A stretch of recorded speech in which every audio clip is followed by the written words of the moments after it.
Dark spots on the face are a result of a melanin overproduction. And melanin is a pigment in the skin which is responsible for every person's natural skin tone. And there are factors which can influence the melanin production and leading to an overproduction, which then can lead to dark spots and an uneven skin tone.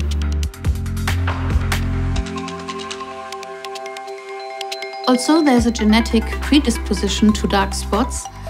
There are also factors which can influence their appearance. The first and most common one is sun exposure.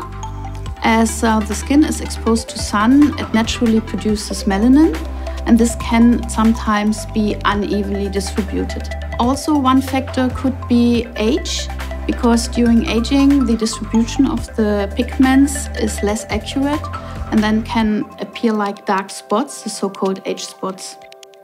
Then also hormonal disbalances, like for example during pregnancy or menopause, can lead to an overproduction of melanin.